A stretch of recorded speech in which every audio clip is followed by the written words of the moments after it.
Hello, everyone. My name is Evan Kirshen, and welcome to the Fredonia State Musicological Society podcast. In this episode, I will be talking with Dr. Melvin Unger, the director of the Fredonia School of Music. This was quite an interesting conversation to have. We had this conversation, I would say, more or less a week ago. So by that time estimate, that will be early May, give or take. And it was just a excellent conversation about a wide variety of different topics, such as conducting, administration, and so on and so forth. I really hope you'll enjoy the conversation. Also, I want to give a particular thank you to Dr. Melvin Unger for his time. This episode lasted about an hour, and after the episode was done, we spoke for an extra half hour to 20 minutes, and I realized Dr. Unger is an incredibly busy man, especially nowadays, with all the administrative work that he has to do. So I just wanted to take the time to say, Dr. Unger, thank you so much for your time, and in general, thank you so much for your service to the Fredonia School of Music. Without further ado, here's the show. All right, and we're recording. All right, well, thank you for taking the time to be on the show. I know the e-board of the Fredonia Musicological Society has been talking about you being on the show for some time, so I'm finally glad that we can sit down and have this conversation. So welcome to the show. Thank you. We're living in odd times, so I wanted to ask first off about what the changes in your life have been, administratively speaking, running the School of Music and so on, due to the coronavirus. How has that changed for you? Well, for one thing, now that I'm serving as both director of the School of Music and, in a sense, dean as well, because I report directly to the provost, it means more meetings, honestly, because I've got provost council meetings every week, every Thursday. One week we even had two. So there's more direct contact with what I would call higher administration, but it also means more time spent in meetings. I tend to log in virtually rather than going in person. So that's the one thing. On the other hand, there aren't concerts to go to, just the same as students. And so in some ways I have more time. So I've been doing some of my own research on the side as well. What into? My last book was a historical dictionary of choral music, published in 2010, I think it was. And the publishers now asked for a second edition, which is supposed to have about another 30 or 33% new material. So that contract isn't due until, I think it's June 2022, end of June 2022. But now that I have time, I started working on, first of all, just expanding the bibliography. Mm-hmm. Right. And is this just general choral research, or is it on a specific artist ensemble? Rowan Littlefield is the publisher. They've published a series of what they call historical dictionaries. So it's a whole series about all kinds of fields. And so the dictionary is really, the topic is really wide ranging. That is, it covers genres, choirs, events, analyses of works. And so the biggest challenge that I had when I wrote it initially was to simply limit the amount of material, so the number of entries. I think I began with 2,000 proposed entries, and I cut it down to 1,000. My page limit was supposed to be, I think, 400 pages, maybe 450. I can't even remember. And the first edition came in at 555. So if it's going to have 30% new material, maybe they can use a smaller font for the bibliography, which Right. will save some room. But it's a the problem is really that the scope is so large. It definitely does have a more of a, say, a Western European slant, although I do cover some composers, from Asian countries and so on. But it's pretty much a North American slant, and I say that in my introduction too. That I'm working from my perspective, and there's obviously going to be material that's left out, especially if you're from a non-Western um, orientation. Right. So how do you decide what to put in this book? You mentioned it was a dictionary, right? What do you Yeah, so decide to put in the dictionary? it's literally alphabetical. I mean, it's more like, they call it a dictionary, but it's more like an encyclopedia in a sense. Right. So it is alphabetical. So you would find, for example, Robert Shaw, because of how influential he was in the American choral scene, especially. But you would also find genres, so mass, motet, um, spirituals, and so on. How to decide? That's a good question. I was actually contacted by, let me back up. I had to contact people sometimes to get information. So, for example, Jameson Marvin, who was for years the Glee Club director at Harvard, had a lot of influence. I had a great deal of difficulty. I think it was finding his birth date. He's still alive. Sometimes I would have to search obituaries to try to get, death dates of people, or I would literally write people to try to get information. Uh, Not necessarily about their dates, although, you sometimes write and say, if you don't mind, would you give me your birth date? Because some people don't have that online, right? Mm-hmm. And in return, I would sometimes get emails from, well, I will say institutions maybe unnamed, saying, would you consider including our choral faculty? I remember one email like that. And so how do I decide? Well, I try to gauge, again, from my own perspective largely, but I try to gauge the influence that they had had. Sometimes people have quite a big name, but they don't necessarily, in my estimation, have had that much impact on the development of the choral art. But it's a subjective judgment, honestly. Hmm. And at the end of the first edition, as I was finishing the first edition, I contacted um, some people for promotional endorsement. Bob Page, who's passed away now, but he was in Pittsburgh and was quite a well-known professional conductor. Donald Newen, who was at UCLA, formerly from Eastman, but also Simon Carrington, founder of the King Singers, and then went into academia, was at Yale most recently before he just decided just to freelance.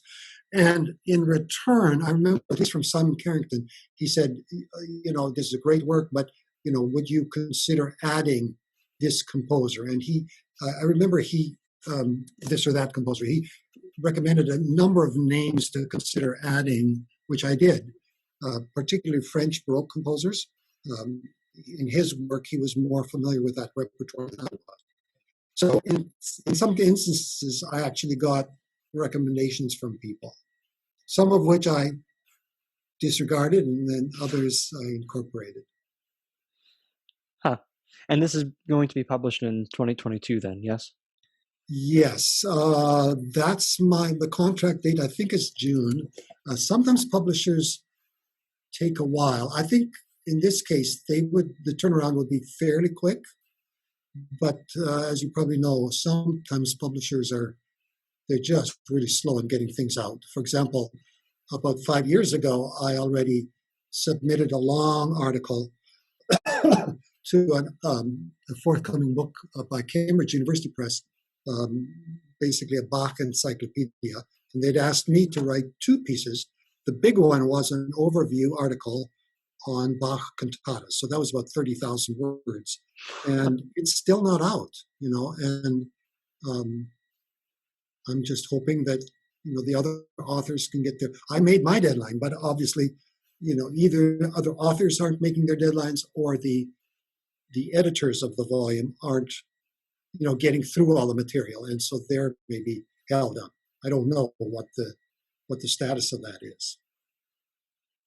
But in the case of the dictionary of choral music, I think the turnaround would be pretty quick. I would say if not 2022, my guess would be 2023. I'm always shocked and surprised about how long things take to publish. How long works like these take to write, first of all, and publish. I think the best example of this was, or still is, every time I go to Reed Library in Fredonia, I see, on the right-hand side of the bookshelf, the Dr. Unger book on I think it's called oh God, I don't want to botch the name, but the handbook, the conductor's handbook to, I think, Bach Yeah. cantatas, and it has all the Bach translations in it. And in the preface to that book, or introduction to that book, it said that you took 10 years to write that book. It was quite a long time. Yeah, I started in, I think it was 1988. I think it got published in 1996. So it was maybe 8 years in the works. Now, in that case, one of the holdups was simply the typesetting. So the translations, which are interlinear, had to be spaced underneath the German text. And the publisher had farmed it out to a freelance editor, and it was just taking forever. I actually became concerned that it might never see the light of day. And so ultimately, I offered to provide camera-ready copy just to make sure that it would get done. I'm still not entirely happy with the way it turned out because of, diacriticals, letters that need umlauts and so on.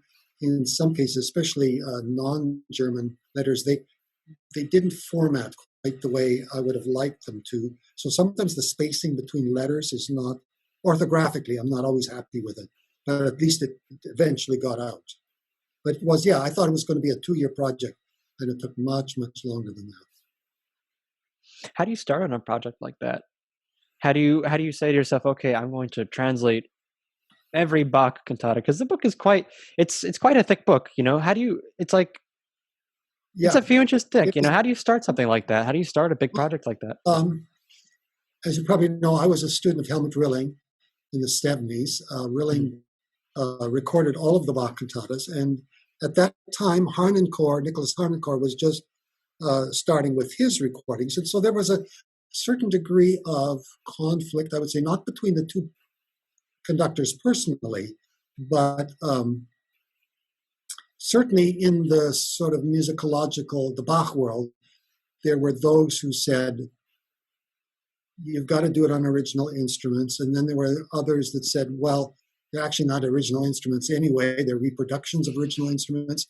Rilling always did it on modern instruments. And I always felt that Rilling was going for what I would call a deeper level of our composer intent.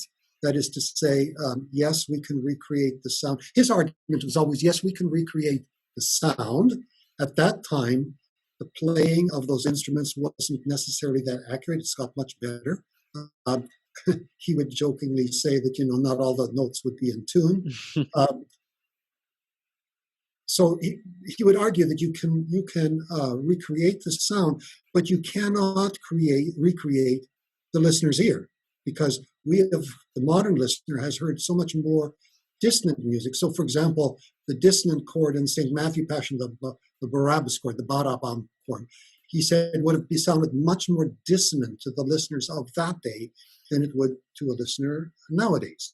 I mean, it still sounds pretty shocking, but I felt that he was going for a sort of a deeper emotional and intellectual level of fidelity and recreation, if I can put it that way. So I always felt somewhat more sympathetic, I guess, to his approach. Of course, I was his student, so maybe that's not surprising.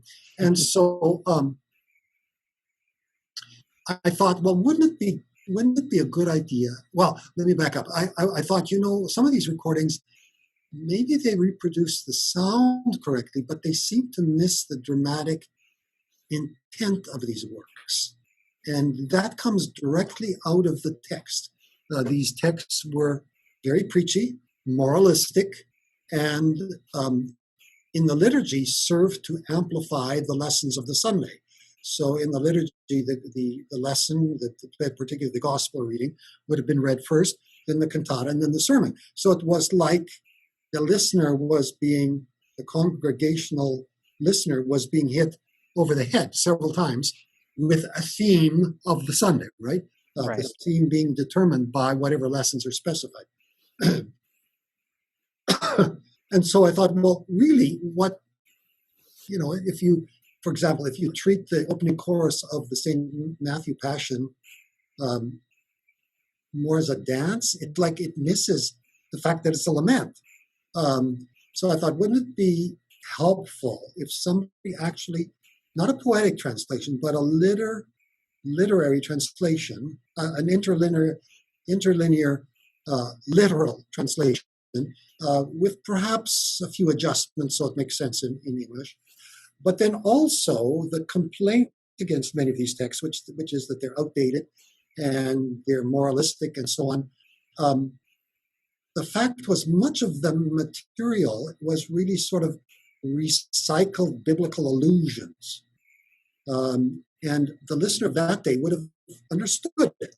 When I was starting this project, or about halfway through this project, or partway through this project, was just when the Iraq War was happening.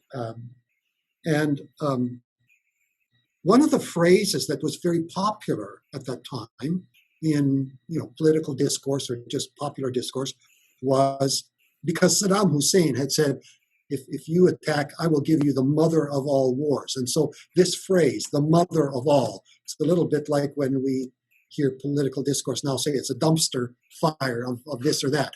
So at certain times in our culture, certain phrases are just become common currency. So, for example, we still say "mad as a hat," and everybody kind of understands what this means. They don't necessarily know everything about how mercury was used to, treat felt hats, and that people actually went mad hatters went mad from their use of mercury. But the phrase is common, and so in Bach's day, a lot of these texts I would recognize as, well, that's not really a poetic invention. That's really kind of a poetic rephrasing of some biblical phraseology. And I thought, okay, so people, first of all, need to understand the literal meaning of these words, and then they need to understand these allusions, these biblical allusions. And so I thought, well, I'm going to do sort of two columns. And at first I thought I would directly tie a particular passage, usually from the Bible, to a particular line of the text. But then that didn't really work, because some of them, they really attach to more than one line of the text. So I just kind of wrote what I would call a sort of a scriptural gloss that actually makes a kind of sense if you read it down from the top to the bottom.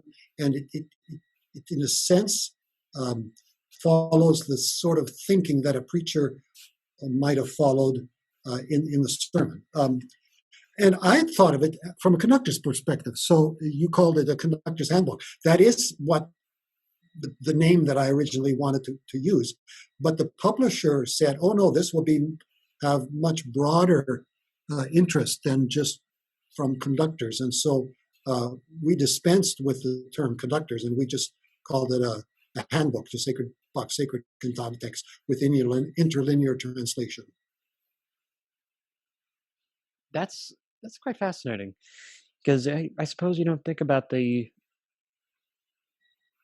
how I suppose the text was, the intricacies of the texts. Once, I suppose, at the beginning of the project, I suppose you don't think of those nuances, but I suppose when you're, in the middle of the pond, so to speak, trying to dig your way through to the end of the book, I suppose you kind of come to those realizations. I'm sure those realizations are pretty strong.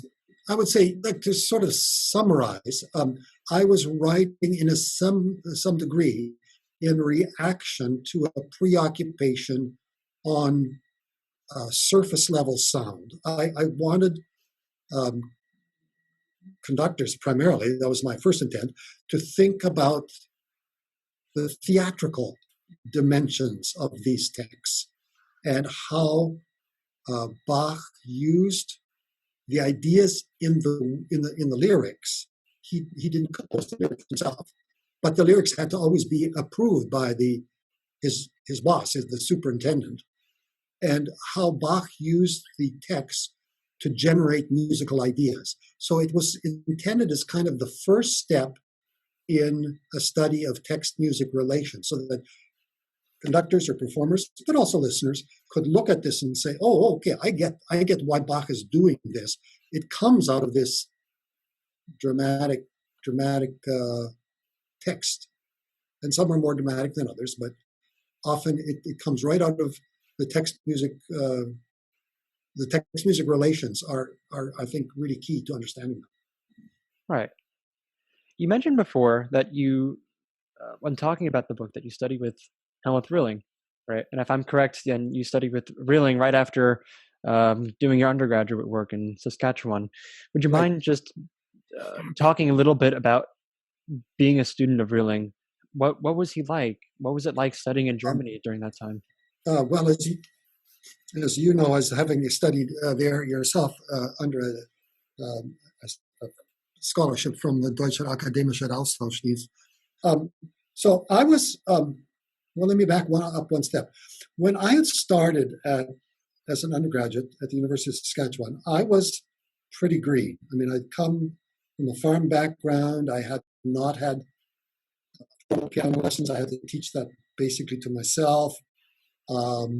I felt I was behind my colleagues. And so I was really open, I think, to guidance and suggestions. And I remember the head of the music department, who was a composer. Was it at my audition, or I think it may have been at my audition? He said, "Keep your eye on bulletin boards." And that's somehow stuck with me. It would be like nowadays saying, make sure you read your emails. And I would do that. And so shortly before the Christmas break, I saw this advertisement for these scholarships to go to Germany to study. And I didn't really have a conductor in mind. I went to the choral conductor and said, "So if I would go to Germany to study, whom should I study with?" And he recommended Helmut Rilling. Helmut Rilling had just had an article published about him in the Choral Journal, and so I did. Originally, I didn't even get it. I was sort of an alternate, but then they must have had an extra one or something. But I got this letter in March saying, "This is your scholarship, and this is how much we're giving you, and this is your baggage allowance," and all of that. So I arrived in Frankfurt, where he was teaching. He actually lived in Stuttgart, and we would have conducting lessons. It was at the conservatory, so it was not in it was really a conservatory of theatrical and musical performing arts. So not at the university, which is where musicology generally is studied. But we would meet each week. He would come down, usually on the train, or maybe he would drive his Mercedes down, and we would meet for conducting exercises, assignments, and also he did call it Musikwissenschaft, I think, it's some musicology. So in the conducting part of it, it was quite an eye-opener. So he would, for example, he'd say, "Okay, so next week, get the Monteverdi whatever." I remember that was one of our first assignments. I can't remember what the work was like. I think a Monteverdi Magnificat or something. And be prepared to conduct it, but also interpretive analysis. So we would go to the store in downtown Frankfurt, buy scores. They had scores of everything there. And then in the analytical classes, we would have to give our interpretation according to tempo dynamics articulation. So he said, "What tempo would you do? What dynamics would you do? What and we would have to say, okay, first 8 measures, we would do X. I remember when we started the St. John Passion. So one of my students said, well, one of my peers said, I would make a gradual crescendo because there's a pedal here for X number of measures. And I thought, oh, I hadn't even thought about that, the increasing tension of a pedal tone. On the performance side of it, we took turns conducting the college or the conservatory choir. That was a big eye opener too, because their sight reading abilities was far better than mine. And again, many of my colleagues were also keyboard people, not singers, which was different from North America. You come into choral conducting usually as a singer or probably as a singer. There, most of my colleagues were keyboard people. And I can remember we were rehearsing the Brahms Requiem, and one of my fellow classmates was at the piano playing from an open score. And someone said, would you like a piano section? I said, no, I just as soon play from the open score. What, can you repeat that again? You cut out there. Oh, sorry. I was just going to say he was playing the Brahms Requiem. He was accompanying at the piano, and he was playing from a full score. And someone offered him just as soon play from the open score. I had to give a presentation on the original versions of the St. John Passion. And so some of those movements, which are no longer in the current version of the St. John Passion, are, at least at that time, were only available in the old Bach Gesellschaft-Ausgabe, which is all open score and all C clefs, right? It's not the way we would expect it now. And I remember sending it to him, I think ahead of time, and he was at the piano as I gave my presentation, and he just played those running 16ths with C clefs in those various parts. So I was really astounded at the level of musicianship by my colleagues. At the same time, the schedule was rather flexible. In other words, if the performances were coming, classes might be canceled or rearranged. It was really all aimed at the performance. Rilling himself was a very supportive conductor and teacher. He never raised his voice. He always found positive things to say. The other thing that surprised me was that that culture, in North America, we're used to choirs memorizing and conductors conducting from a score. There, it was the opposite. The conductors conducted by memory, if possible, and the choir sang from scores. So that whole approach of memorizing, Rilling conducted everything by memory. There were only a few works that I've ever seen him use a score. One was a Neo work that was just coming out, Animamin. We were singing from proof copies. It had just come out. Neo had died. His widow came for the European premiere. And Rilling did use a score for that. I think once he conducted a Josquin Panjalingua, and he used a score for that. But everything else, St. John Passion, St. Matthew Passion, Brahms Requiem, anything that he conducted, it was the Verdi Messa per Gloria, which was a compilation of works by various composers. So it was pretty shocking in some ways. Also, rehearsals were not artistic experiences. Let me put it that way. I was used to rehearsals that were where you experience the music. There, he was grinding away. We would rehearse for a couple of hours. I remember one recording session in Stuttgart. We didn't get out of our chairs for 2 hours. Then we got up for a half hour, sort of a supper break, and then we rehearsed another 2 hours. And it was just grind. Of course, they were great sight readers, and so therefore it moved quickly from learning notes and rhythms to adding the layer of tempo dynamics, articulation, and then watching the conductor. So in 6 hours we were pretty much ready to record. It happened that fast, huh? They move pretty fast. Yeah. And you mentioned before that the style is different, and I certainly observe this too with regards to keyboard skills as well. I find here that you're as a conductor, right? In many cases, you're an instrumentalist first, Right. and a keyboardist perhaps second, and then you're a conductor third. But I feel like in Europe, I feel like everything is sort of based on the keyboard. If you can't play keyboard, if you can't play the score reductions down or just an open score down, then you're kind of stuck in the water. Do you still see that difference nowadays in the two countries? Um, How do you see this it practically? certainly was that. It certainly was that way when I was in Frankfurt. Right. So I went to the university library, and there was one listening station. One. That's not how they learned music. They got the score and put it on the piano and learned it on the piano. I'm assuming it's still the same way. I do think it's not.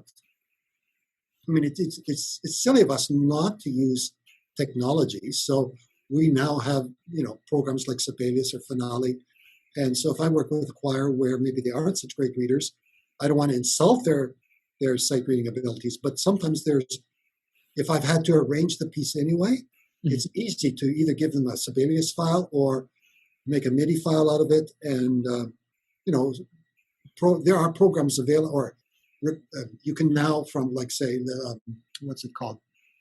I forgot what the name of it is, but online you can either get free or purchase, CDs of parts or MP3s of parts to the tenor part to the B minor mass or whatever. And I think it's not terrible to use those, but always keeping in mind that there are musicians out there that do this with a tuning fork or at the piano. I always found that so astounding that people just read scores just from piano, like just the entire score, just not even condensed. They just bam, and Yeah, and could do it. It's just really incredible. I remember in Germany, someone asked me, to sit down and read down a Beethoven score, and when I said, oh, I don't really play keyboard like that, they just kind of looked at me like. They had this look of yeah. disappointment on they I'll never forget it. They had this look of disappointment on their face, like, you can't play this, you can't really. But I used to comfort myself that Robert Shaw was not a keyboard person either, Right. as far as I know, and so it's just a different way of approaching it, uh, while recognizing that those keyboard skills really are very, very important. I can recall that when I auditioned, in addition to sight reading, yes, we also had to conduct something, and I asked for a piece by Shine, Die mit Tränen sehen, and they thought they had that in the library, and then they apparently didn't.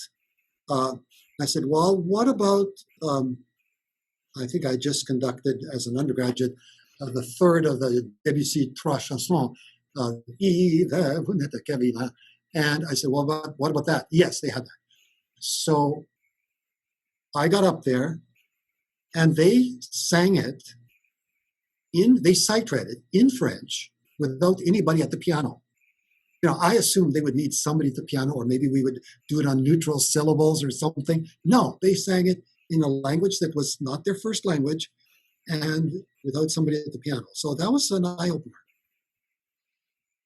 Hmm. That's that certainly must be an eye opener, I suppose. Yeah. And So I mean,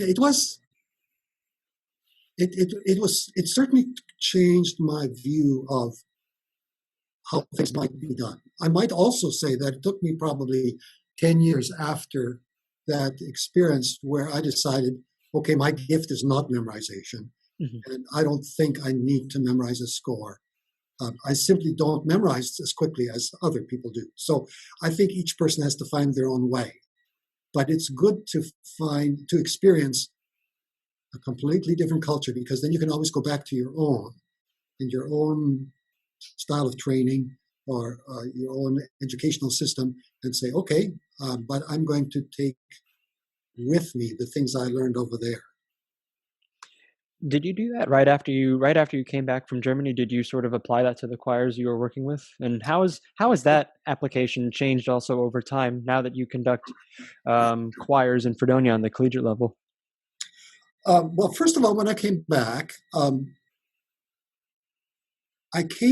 because I wanted a more structured university program. I could have asked for an extension to my scholarship and probably would have got it, and then I would have been awarded. I could have done the Künstlerische Reifeprüfung, which is like an artist diploma and is roughly equivalent to a master's. But I thought their program, I needed a more structured program because I thought, okay, I've seen um, what Rilling's really good at, which is interpretive analysis. And to do that myself, I'm going to have to simply learn more history and maybe analysis. So I need a more structured program. So I enrolled at the University of Toronto. There were no conducting programs. As a Canadian, I didn't have the money to come to the US. There was one conducting um, master's, I guess, and that was the University of Regina. But I wanted, a bigger university. So I enrolled in the musicology program. My advisor was Andrew Hughes, who's a medieval scholar. And I didn't last very long because it just wasn't giving me what I wanted. So I dropped out after about a month and thought, no, this isn't the right program for me. And I actually taught middle school, like seventh and eighth grades in downtown Toronto for the rest of the year. Then I was able to get a small college job at Church College. And so I never did really get the experience at the school level, which is maybe not that smart because many choral jobs actually do need experience in the K to 12. I did some substitute teaching, and I did have that 1 year in seventh and eighth grade general choral music. It was not a choir. I think I especially changed after I got to Edmonton, and I had a semi-professional choir, rehearsed 3 hours on a Thursday night, I think it was, and we had a season. We did 3 subscription concerts, and I realized that if I rehearse the way many North American college choirs conductors rehearse, which is to stop all the time and basically focus on all these little units and then gradually build them into the whole piece, I'm never going to get finished. I'm going to have to take more of a macro approach, more like a band conductor or an orchestral conductor does, because people aren't sight readers the way they are in Germany. And so we're going to have to get the big picture first and then move into the detail after that. So I changed from what I call microconducting, which is what I experienced as an undergraduate, I would say, to macroconducting, where I go longer stretches and then move inwards. And so I started using that more on the college level as well. The advantage of the college level, I suppose, is that, if you decide some piece isn't going to be ready, you can drop it from the program. You haven't sold tickets to a subscription series saying on November 22nd, I'm going to do the Britain hymn to St. Cecilia because it's St. Cecilia Day or whatever, Mm-hmm. and Britain's birthday. You just can't drop that piece because the whole concert is built. And that was my first concert with that semi-professional choir. I always forget whether St. Cecilia Day is November 21 or 22nd. It coincides with Britain's birthday, I believe. Anyway, I just could not drop Hymn to St. Cecilia from that concert because that's what we advertised. Mm-hmm. Was going to be an ode to music concert. So as a result of that, I changed my methodology in terms of what I learned from Rilling in terms of interpretive analysis. After a while, I began writing pretty extensive program notes because it helped the singers, it helped the audience. And then when I got the job in Ohio at the Riemann Schneider Bach Institute, that was part of my job, was to write annotated program notes. Could you repeat that last sentence again? You cut out there just a bit. So in '98 is when I emigrated to the States, Mm-hmm. and I got the job as director of the Riemann Schneider Bach Institute at Baldwin Wallace University. Now it's called, at that time, Baldwin Wallace College. And part of my job was to edit the journal the Mm. International Journal, but part of the job was also to provide extensive program notes for the annual Bach Festival.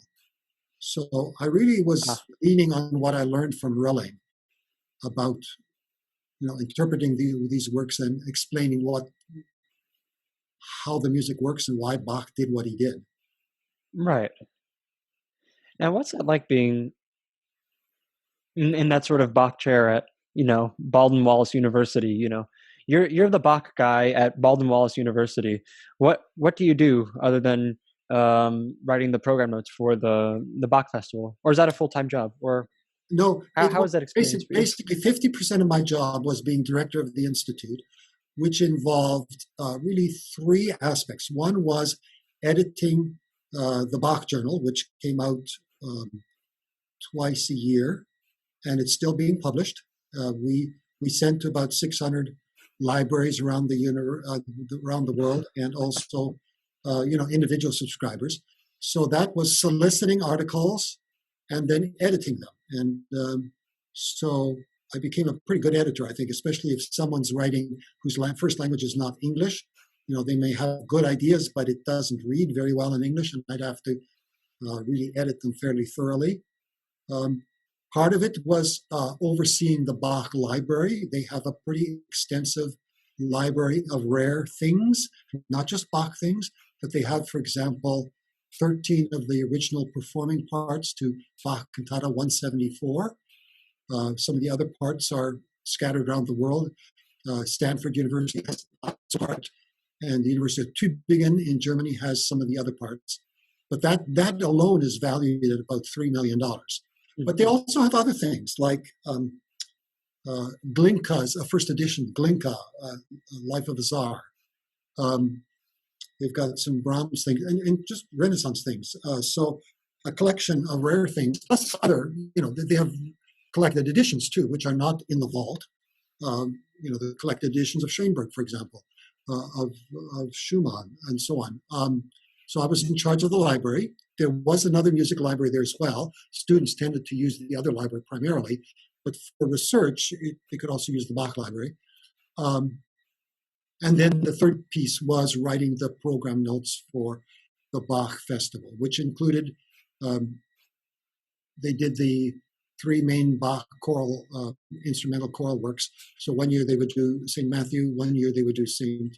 John, one year they would do Christmas Oratorio, and 1 year B minor Mass. So that in a 4-year undergraduate degree, people who were participating either in the orchestra or the choir would cover all 4 works in their undergrad, which was rather unusual. They've departed from that now, but it was unique in the United States that you could get all 4 major Bach works under your belt while you're being an undergraduate. So what was it like? Other than that, I was teaching Baroque history, some Bach seminars, and I was also, after a year or so, I started conducting sort of what they call the Taunen Choir, the BW Singers, which included students, but it could also include faculty, staff, or community singers. So that was choir, something like college choir here. It ranged upwards to 90 singers at times. It did have a large contingent of music theater majors, like a 35 member cohort of music theater majors who often sang in that choir. And they were amazing vocalists. That music theater program is just a very, very strong program. And so many of those singers have gone on to pretty successful Broadway careers. They were, however, not inclined to use pencils in their music. So from a choral director's perspective, they relied on memory a lot. So it was a challenging experience to try to combine people with that orientation with, the more traditional choir singers. Hmm. And you spent, if my research is done correctly, around 16 years at Baldwin Wallace, correct? Yeah, I started in '98 and stayed there until 2015 when I came to Fredonia. And what inspired then the move to Fredonia in 2015? Well, to be honest, some things were changing at Baldwin Wallace. They had a new president, a new provost, a new head of the conservatory. and the librarian of the Bach uh, Institute retired. She was just part-time. But more and more things were being consolidated under sort of one library system. But also, um, I wasn't necessarily ambitious for an administrative job, but seeing how things were done at various places, I thought maybe I could contribute something as an administrator. I viewed administration somewhat like the role of a conductor, that I felt that the most successful administrators were people who basically facilitated the best work of the musicians under them. And so when I came to Fredonia, that was my orientation. I felt that successful businesses, successful organizations basically look at people, process, and product. And if I could facilitate the best work of the people here, primarily the staff and faculty, that I could contribute something valuable. And I hope I've been able to do that. It turned out to be not very easy, especially with the financial challenges of the last few years, and now the virus. But the faculty here are so amazing. The staff is so amazing that I keep saying, look, what we got to do is we've got to get people heard. We got to get people seen. And so one of my first priorities was to institute the live streaming process, so people could actually see the good work that was being done. I was wondering if you can delve a little bit more into the specific challenges that administration in Fredonia brought to your plate. What sort of challenges were you met with at the beginning of your administrative term, and what challenges are still kind of being worked out? What have you solved? What have, et cetera, et cetera? Well, the first challenge I encountered was that we were financially in a $30,000 deficit, approximately. As a school of music, I mean, specifically. Mm-hmm. And so that very first year, 15-16, that academic year, we didn't do much beyond the basics. We didn't have a harp ad, for example, in the harp magazine. We didn't do many exhibits at music conferences and so on. We just did the basics. We didn't have money to send out faculty to recruit, in schools. So that was the first challenge. I think the very next challenge,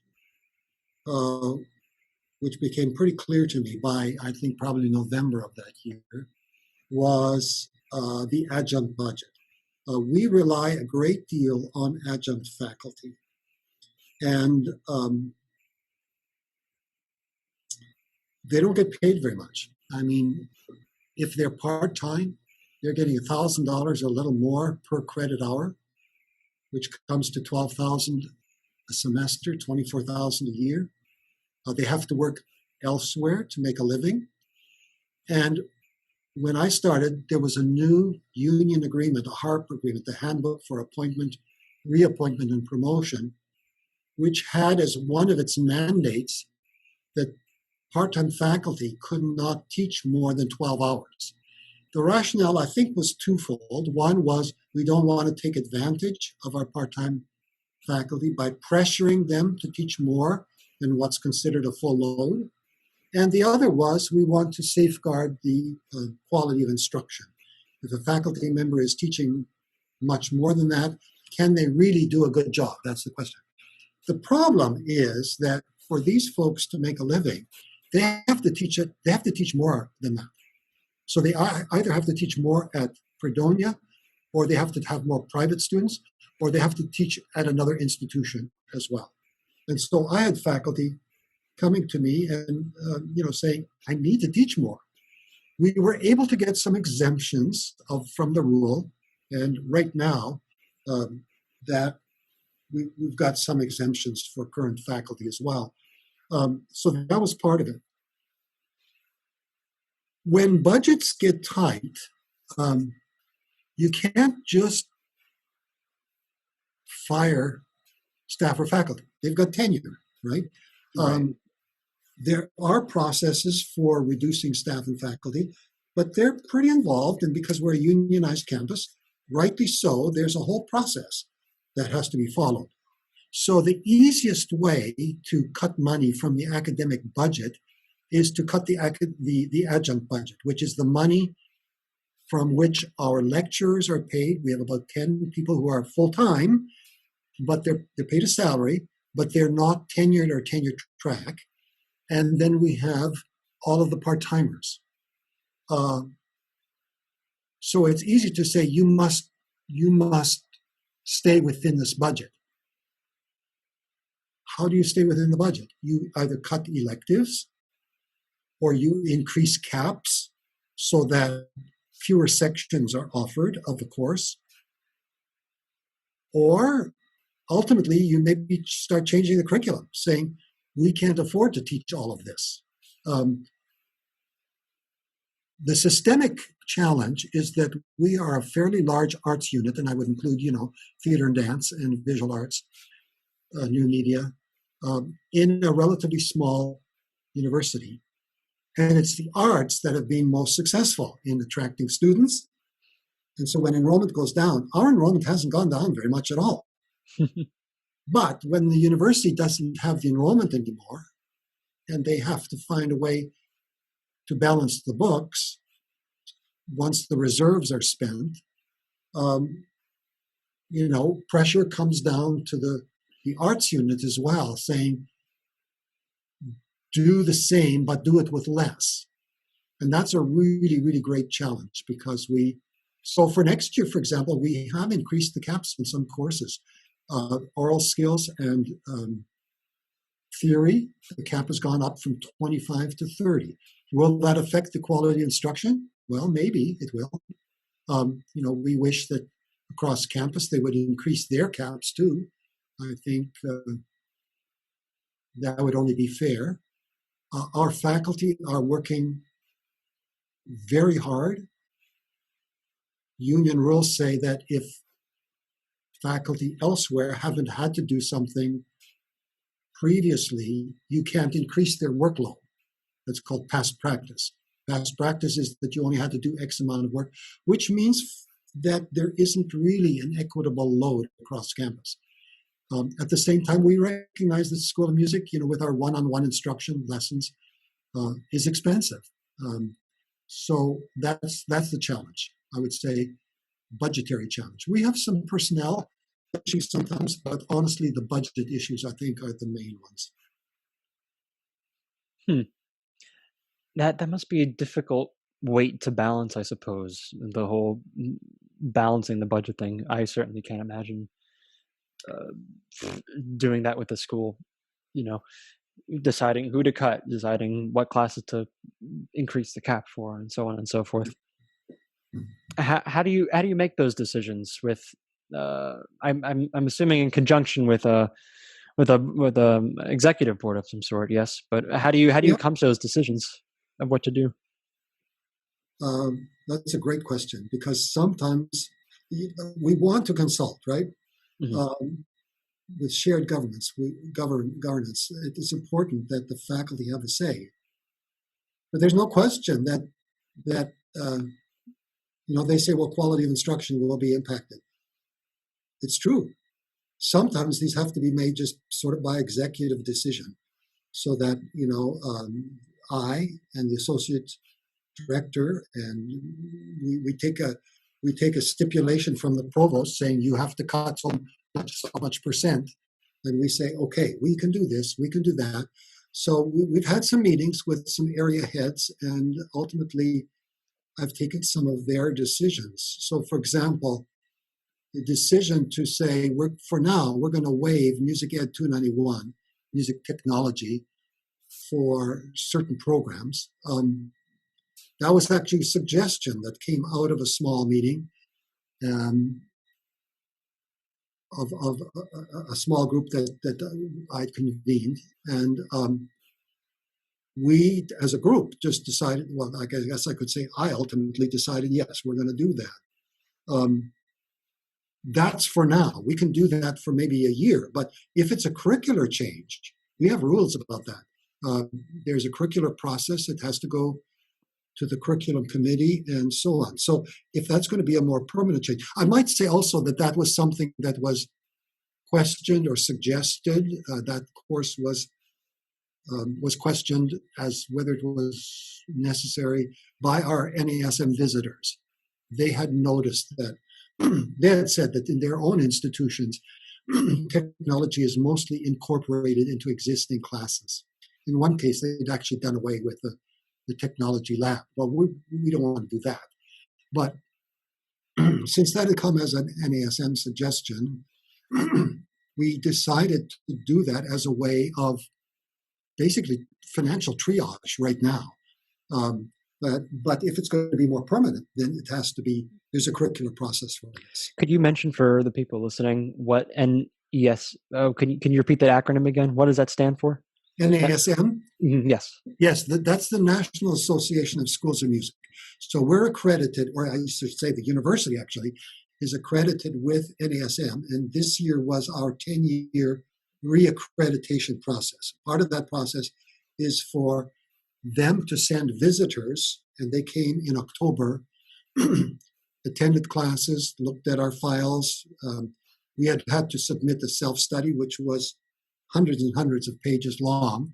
They had looked at that study, and then they wrote a report based on their visit and our self-study.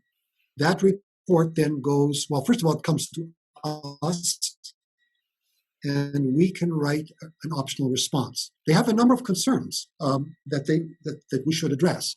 They range from explaining what the administrative structure will be. Will there be a reorganization? To whom will we be reporting in the future?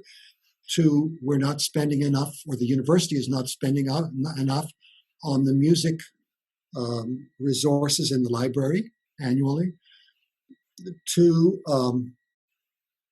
questioning some of our BA tracks, which just got approved by NASM. So that's a little frustrating. But they're saying some of those BA programs really seem more professional. Are they really true BA programs? And so we have to argue that yes, they are true BA programs. There's 66 credits outside the major in each of those tracks. And we regard them as pre-professional. That is, we don't expect someone to get a job after graduating with a BA degree. They would have to go for further education or training. So they made a number of criticism, objections, questions. Say it's not clear that you are meeting NASM standards. There's a whole handbook from NASM of a couple of hundred pages. And the standards are, you have to do a certain amount of this. You have to show how you're teaching this. You have to show how you're meeting this standard. In health and wellness, for example, it surprised me. They said, we really need to get air conditioning in Old Mason. And so we have to show that, yes, there's a process. There's a campus master plan. Some of these projects have been delayed, but they're on the master plan eventually within 5 years to do that. So we write that optional response. It was due May 1st.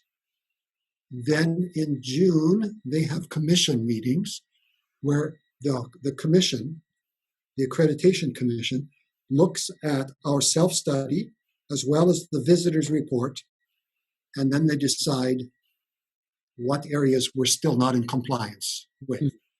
Now, because of the virus, the commission meetings in June were canceled. So the next commission meeting will be in November, the accreditation committee. So actually, we don't have to get our optional response in until really October 1st. But then EHAS has asked that before I leave at the end of June, that we send in our optional response, whatever's ready, and then we'll wait until, or the university will wait until November. They should probably get the report back in December, And then they will have to address any outstanding issues. In 10 years ago was the last one. So 2009, those outstanding issues hung around. There was back and forth communication for 4 years. So I was really trying to get as few outstanding issues as possible so that this could be wrapped up. But it remains to be seen whether they can find issues that the visitors didn't mention. They can say, oh, well, we disagree with the visitors. You'll have to see what that report says. What are some of the, now I'm just interested, what are some of the more odd things, I suppose, that you've had to deal with getting accreditation? You know, have you read the handbook and said, that's quite odd that they would mention this? Or what are some of the peculiarities of this sort of accreditation process? I think one of the issues that's maybe not peculiar, but it's most challenging is that the standards aren't really black and white. In other words, they don't say you have to have a course in ethnomusicology. Right. But they say that the standards is more general, which I guess is a good thing. They say something like you have to show that graduates have an understanding of and experience with musics of cultures other than their primary culture. Something general like that. So then we address it by telling our own story. We say, well, this is what we offer. We've got a lot of African drumming. We incorporate world music in our section of music appreciation that's restricted to music majors, and so on, and hope that we're doing an adequate job. 10 years ago, they were really on us about ethnomusicology. Maybe they will be again, but the visitors were not really. They picked some other things. They said the website is difficult to navigate. Well, we only have partial control over that. We have to work with marketing, Jeff Woodard in marketing to help solve that, or at least to say that this is how we're addressing it. We're going to solve it. It's a gradual process. It's an iterative process where, we change things as we realize that they need fixing or updating or improving. Other than that, I think another maybe peculiarity is that there are long appendices. So I think the appendix for music therapy is 50 pages, for example. And so you have to be really careful not to miss some of those stipulations, requirements. So one of the requirements, which I almost missed, well, I did miss at first, was that one of the visitors has to be from a program that has a music therapy program. And I thought, oh my goodness, I don't know whether the two visitors that we agreed on, because choosing visitors is kind of a collaborative process. The NASM staff, they send you a slate and you pick who are your preferred visitors, and then the visitors say whether they're available or not. So fortunately, Bob Walsall from University of Kansas, his university does some music therapy program, but it's that sort of thing. Did I miss something? And then in the actual report, they have very, very detailed guidelines for example, how curriculum is supposed to be, curricular tables are supposed to be presented. And they're different from our regular, our degree maps. So just try to make sure that you haven't missed something. Like these reports, they're very detailed as to what they want. They want 3-hole punch, not staple, not in plastic sleeves. I mean, they're very detailed. And you keep reading these things and think, okay, have we done everything they're asking for? Because we don't want to be held up because we, stapled something or didn't provide enough copies or You send it also on a flash drive. But even the optional response, it's there. I think of the Middle States Review, how we just got a note from the president saying the visitor says everything's fine. I'm thinking, oh my, that seems pretty simple compared to what we had to go through with our NASM report. That seems like quite a stressful part of the job, I suppose, is this review every 10 years, right? You said? Every 10 years. And, universities do it differently. Some universities, they divide the faculty into committees, and they spend a year or more writing, and then somebody does the final editing. I decided I didn't want to weigh the faculty down with that. I thought one way that I can serve the faculty is let them keep doing what they're doing. So I will write the report based in part on the last one, going through very thoroughly the format that they want and so on. And so I started about 2 years ago, and started collecting stuff. And what I would then do is if I needed some input from particular area heads, let's say Kate Levy in music education, I would put a bookmark in. I call it a bookmark. I would put 2 question marks with the person's name, Kate Levy. And then I would send out the draft, and they could do a simple word search for their name with those 2 question marks. And they could find the places in the document where I was asking for input. And they would send me input, and then I would paste it in and adjust what I was writing. So I tried to save them a lot of work by doing it that way. Would you say administratively that's been the most challenging part of your time in Fredonia? Is not the Middle States Review, the National Music School Federation? No, I mean that was a big job. But I've written 5 books, so I kind of know how to collate stuff and organize material and provide myself with checklists to make sure that I cover all the bases. I think I'm pretty good at that. It's a big job, no question. But really more challenging is trying to work with specifically the adjunct budget.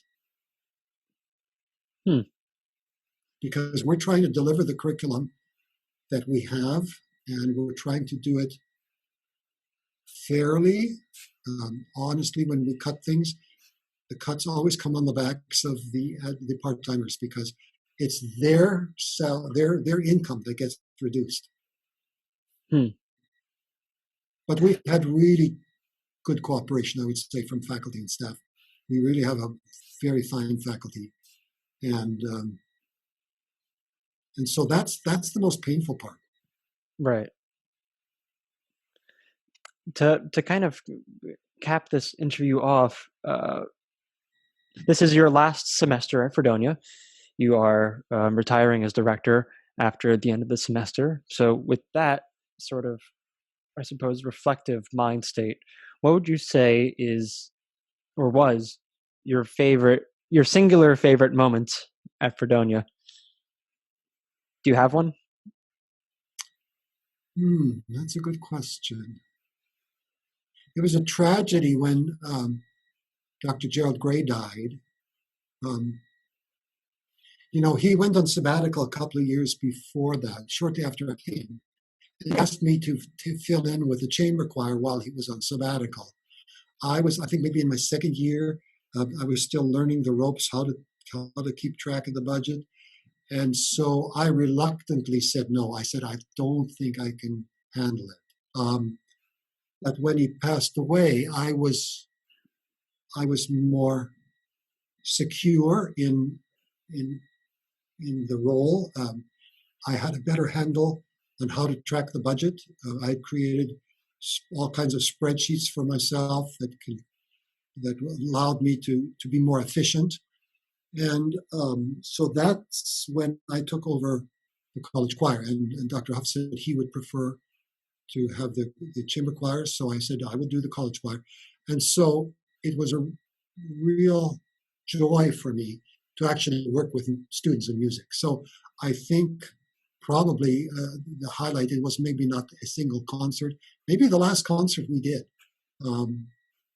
I think this was my second year with college choir, and they had already learned some of the techniques that I use in conducting choirs. And so as I've got notes from students, the notes that I really love are the ones that say,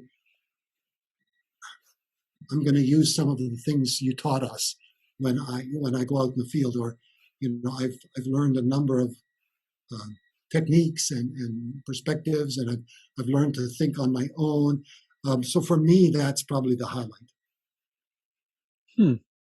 The other highlight, I think, is when we can afford it, to be able to give the faculty what they need. To be able to buy a contrabassoon. That was really fulfilling. To be able to order a continual organ, which is not here yet, was a real pleasure. To be able to say, yes, we can afford compact shelving and clean up but not only clean up the ensemble library, but to make it more efficient so we can get more scores in there and free up some office space. And some of the other things we've been able to do. I tend to like buying things because they're permanent. To be able to buy 4 tubas, to be able to buy some double basses, and so that the faculty and the students have the instruments that they need to work with. Even to, we paid for some of those tablet arms and gears, just so that we can use that room more efficiently as a lecture room, to buy a TV monitor for the student lounge and be able to put stuff on there when parents of auditioning students come, just to see progress, to be able to buy pianos, to see that inventory increase, see some of the old banged up instruments go out and new ones come in. That's a real highlight for me. That's beautiful. That's a beautiful sentiment. On that note, I'd like to thank you so much for your time. I know you're super extremely busy up the wazoo, so thank you so much for your time today, and moreover, thank you very much for your time and service to the Fredonia School of Music community. Well, thank you. It's my pleasure because I think so highly of both the student body as well as the faculty. Fredonia really is an amazing place. Awesome. Well then, thank you for your time, and that's where I'm going to stop the recording. Okay.